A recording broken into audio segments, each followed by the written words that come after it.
2025년 12월 9일 남미 대륙의 지각 변동이 시작됐습니다. 페루 정부가 한국과 역사상 최대 규모의 방산 계약을 체결했다는 소식이 전해지자 안데스 산맥을 사이에 두고 국경을 맞대고 있는 주변국들이 일제히 비상경보를 울리기 시작했죠. 페루 리마의 육군 본부에서 호세 헤리 페루 대통령이 직접 참석한 가운데 현대로템과 체결된 이번 계약의 핵심은 K2 흑표 전차 54대와 K808 차륜형 장갑차 141대, 총 195대의 최신의 지상 무기 도입입니다. 계약 규모는 정확히 공개되지 않았지만 업계에서는 최소 2조 원에서 3조 원대로 추산하고 있죠. 이는 중남미 지역 방산 수출 역사상 단일 계약으로는 최대 규모입니다. 더욱 충격적인 건 페루가 이 계약에 배타적 권리 조항까지 포함시켰다는 사실입니다. 앞으로 페루 육군이 전차나 장갑차 같은 지상 무기를 도입할 때는 오직 현대로템을 통해서만 수입 절차를 진행한다는 독점권을 한국에 부여한 겁니다. 페루가 향후 추가로 도입할 것으로 예상되는 전차 규모가 최소 200대에 달한다는 전망이 나오는 상황에서 한국은 페루의 육군 현대화 사업 전체를 사실상 장악하게 된 셈이죠. 이재명 대통령은 페루가 전력 보강과 함께 자국의 산업 발전을 위해 K방산을 선택한 만큼 양국이 상생할 수 있는 방산협력 모델을 만들어가야 한다고 강조했습니다. 하지만 정작 이 소식에 전율한 건 페루의 이웃 국가들이었습니다. 태평양을 사이에 두고 페루와 마주하고 있는 칠레, 동쪽 국경을 맞대고 있는 볼리비아, 그리고 북쪽의 에콰도르가 일제히 긴급 안보회의를 소집했죠. 왜 이들은 이토록 민감하게 반응하는 걸까요? 답은 140년 전으로 거슬러 올라갑니다.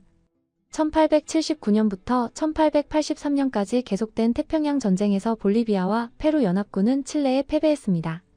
볼리비아는 태평양으로 나가는 유일한 출구를 모두 잃고 내륙국으로 전락했고 페루도 광활한 남부 영토를 상실했죠. 이후 페루는 1929년 평화조약으로 일부 영토를 되찾았지만 역사적 앙금은 사라지지 않았습니다. 볼리비아는 칠레와 수교조차 하지 않은 채 불구대천의 관계를 유지하고 있고 에콰도르도 1940년대 페루와 전쟁을 벌인 이후 긴장 상태가 계속되고 있습니다. 이런 상황에서 페루가 K2 전차 200대 이상을 보유하게 된다는 건 안데스 산맥을 사이에 둔 남미 대륙의 군사 균형 자체가 완전히 무너질 수 있다는 의미죠. 런던 국제전략문제연구소의 한 분석가는 페루의 K2 전차 도입은 남미 대륙의 새로운 군비 경쟁을 촉발할 수 있는 게임 체인저라고 평가했습니다. 그렇다면 K2 흑표는 도대체 어떤 전차이기에 주변국들을 이토록 공포에 떨게 만드는 걸까요? 먼저 기동력부터 압도적입니다. 1500마력 디젤 엔진을 장착한 K2는 포장도로에서 최고 시속 70km, 야지에서도 50km의 속도를 자랑합니다. 하지만 진짜 무서운 건 따로 있습니다. 바로 세계 최초로 반능동형 유기압식 현수장치인 ISU를 전면 도입했다는 점이죠. 페루의 지형을 한번 생각해 보십시오. 태평양 해안의 평지부터 해발 6000m가 넘는 안데스 산맥의 고산지대, 그리고 동쪽의 아마존 밀림까지 지구상에서 가장 다양하고 험준한 지형이 모두 모여있는 곳이 바로 페루입니다. K2의 ISU 현수장치는 전방에 부착된 센서가 지형 정보를 미리 감지해서 각 보기륜의 높이를 자동으로 최적화시킵니다.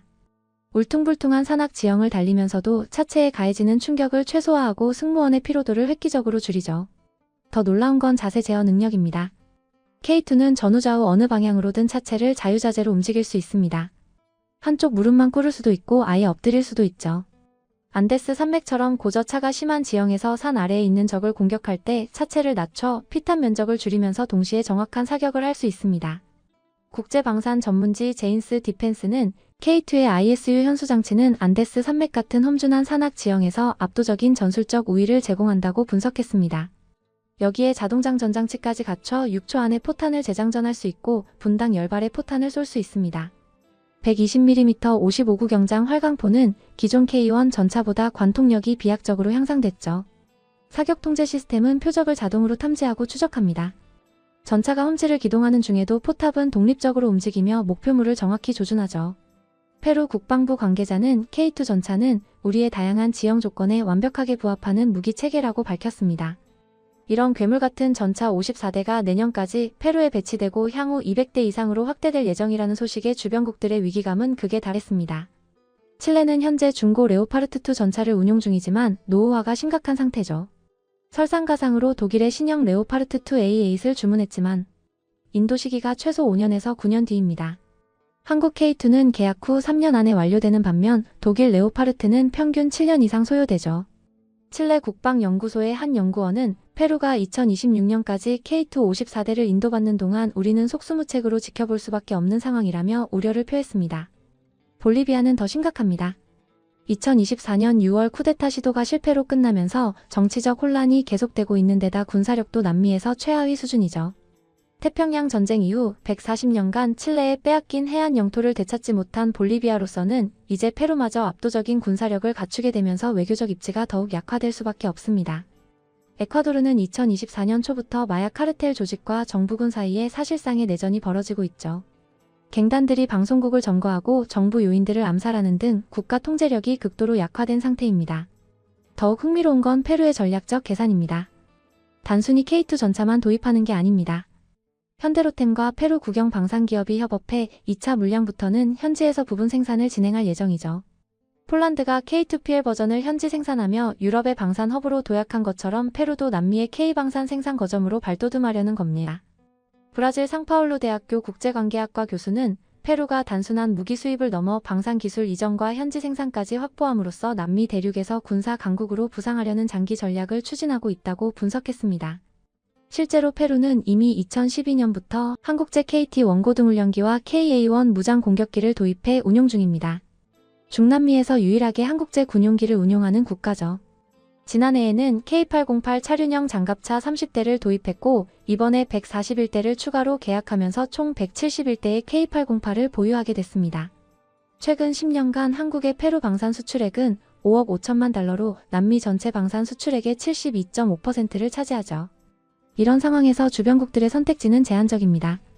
칠레는 이미 독일과 계약을 맺은 상태라 한국 무기로 전환하기도 쉽지 않고 볼리비아는 경제력 자체가 약해 대규모 군비 증강이 불가능합니다.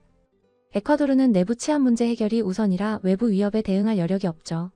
결국 페루가 K2 전차를 앞세워 안데스 산맥 일대의 군사 패권을 장악하는 건 시간 문제로 보입니다.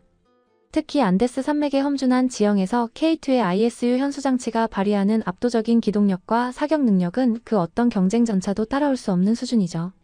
시속 70km로 산악지대를 질주하며 자세를 자유자재로 조절해 정확한 타격을 가할 수 있는 K2 전차 200대가 배치되면 태평양 전쟁 이후 140년간 유지되던 남미의 군사 균형은 완전히 무너질 겁니다. 칠레 산티아고 대학교 안보연구소 소장은 페루의 K2 전차 도입은 남미 대륙의 새로운 냉전을 예고하는 신호탄이라고 경고했습니다. 한편 이번 계약이 성사되면서 K2 전차는 폴란드에 이어 페루가 두 번째 수출국이 됐습니다. 유럽을 넘어 중남미까지 진출한 K2는 이제 명실상부 세계 시장에서 검증받은 글로벌 베스트셀러 전차로 자리매김하고 있죠. 루마니아도 K2 도입을 적극 검토 중이고 모로코와 이집트도 관심을 보이고 있습니다. 안데스 산맥을 무대로 펼쳐질 K2 흑표의 위력은 앞으로 전 세계 방산 시장에서 한국의 입지를 더욱 공고히 만들 것입니다. 그리고 그 중심에는 페루가 있습니다.